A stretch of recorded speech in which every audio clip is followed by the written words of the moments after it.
తూర్పుగోదావరి జిల్లా రాజమండ్రికి 24 కిలోమీటర్ల దూరంలో ప్రకృతి గోదావరి అందాలతో విరాజిల్లుతుంది మన ఆత్రేయపురం పూతరేకుల జన్మస్థలం.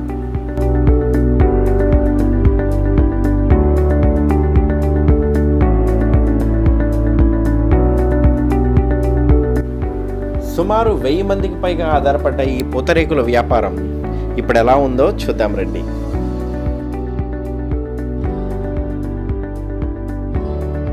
బెల్లం పొడి, బాదం, పిస్తా, అలాగే జీడిపప్పు పొడి, నెయ్యి ఇవన్నీ వేసి చక్కగా పూతరేకుని ఫోల్డ్ చేస్తున్నారు ఫ్రెండ్స్. 2 రేకులు పెడితే మంచిగా ఒక టేస్టీ పూతరేకు రెడీ అవుతుంది. ఫ్రెండ్స్, తన పేరు నరేష్, శ్రీ విజయదుర్గ నేతి పూతరేకులు ఆత్రేయపురం. వీళ్ళ దగ్గర చాలా వెరైటీస్ ఆఫ్ పూతరేకులు అవైలబుల్గా ఉన్నాయి. బెల్లంతో చేసినవి, షుగర్తో చేసినవి, కోవాతో చేసినవి, అలాగే డ్రై ఫ్రూట్ పూతరేకులు అండ్ స్పెషల్గా వీళ్ళ దగ్గర షుగర్ ఫ్రీ పూతరేకులు కూడా అవైలబుల్గా ఉన్నాయి. సో ఎనీ కార్నర్ ఆఫ్ ఇండియాకి వాళ్ళు పార్సిల్ చేస్తారు. సో మీరు అక్కడి నుంచి ఆర్డర్ చేసుకోవచ్చు. అత్రి మహాముని ఈ ప్రదేశంలో తపస్సు చేయడం వల్ల ఈ ప్రదేశానికి ఆత్రేయపురం అని పేరు వచ్చిందని అందరూ చెప్తుంటారు. పూతరేకులకు ప్రసిద్ధి చెందిన ఈ గ్రామం చరిత్ర తీసుకుంటే ఒక 200-300 ఏళ్ల క్రితం ఒక ముసలామె ఒక మట్టి పాత్రలో అన్నం వండుతుంటే ఆ గంజిపడి అది రేకుగా తయారైంది. అప్పటి నుంచి మొదలైన ఈ పూతరేకుల తయారీ విధానం నేటికి అభివృద్ధి చెంది దేశాల నుంచి టూరిస్టుల్ని అట్రాక్ట్ చేస్తుంది.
లాస్ట్ ఇయర్ విజయవాడ టూరిజం వాళ్ళు కండక్ట్ చేసిన ఒక ఎగ్జిబిషన్లో మన ఆత్రేయపురం వాసులు 30 అడుగుల ఒక పెద్ద పూతరేకు తయారు చేసి ఇండియా బుక్ ఆఫ్ రికార్డ్స్లో కూడా వెళ్ళి మన ఆత్రేయపురం పూతరేకుల్ని ప్రపంచవ్యాప్తంగా తెలిసేలా మరొకసారి చేశాయి.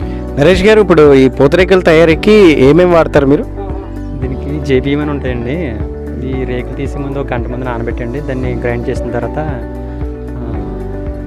ఆ పిండిని తీసింది ఇది క్లాత్ వేసి రేకు తీస్తారండి. ఇలా దీనికి నార్మల్ బియ్యంతో రావా? నార్మల్ బియ్యంతో రావండి, ఓన్లీ దీనికి సెపరేట్గా ఉంటాయండి. ఏంటంటే బియ్యం పేరు? జేబీఎం అండి. బాగుండాలండి. ఓకే, 1 కేజీ బియ్యానికి ఎన్ని రేకులు చేస్తారు? కేజీకి 300. వేరే పేరు లాంటి వేరే పేరు ఏం పెట్టినా రేకులు సరిగ్గా రావమండి, పగిలిపోతాయండి. దీనికి ఏంటంటే ఈ కొబ్బరాకులు కట్టమండి తీయడానికి, మంట పెట్టడానికి. విన్నారు కదా ఫ్రెండ్స్, ఈ పూతరేకులు తయారు చేయడానికి కట్టెలు వాడి మంట పెట్టరండి ఫ్రెండ్స్. కట్టెలు వాడితే ఆ రేకులు పగిలిపోతాయట. సో వీళ్ళు వాడేది కేవలం కొబ్బరాకులు మాత్రమే. సో కొబ్బరాకులతో మంట పెట్టి వీళ్ళు ఆ పూతరేకుల్ని తయారు చేస్తారు. అలాగే ఆ పిండి కలపడానికి వీళ్ళు వాడేది జై బియ్యం, అలాగే దాన్నే దొడ్డు బియ్యం అని కూడా పిలుస్తారండి ఫ్రెండ్స్. ఈ జై బియ్యాన్ని 1 గంట సేపు నానబెట్టి తర్వాత ఇంకొక గంట దాన్ని ఆరబెట్టి ఆ తర్వాత దాన్ని మిక్స్ చేసుకుని వేస్తారు ఫ్రెండ్స్. ఎస్ ఫ్రెండ్స్, పూతరేకులు బ్యాక్ స్టోరీని కూడా మనం తెలుసుకున్నాం కదా. ఇప్పుడు ఆత్రేయపురానికి దగ్గరలో ఉన్న ఒక చిన్న బ్యూటిఫుల్ సీనిక్ ప్లేస్ ఉంది, అది చూడడానికి వెళ్తున్నాం. దాన్నే లొల్లా లాక్స్ అంటారు. Come friends, have a look.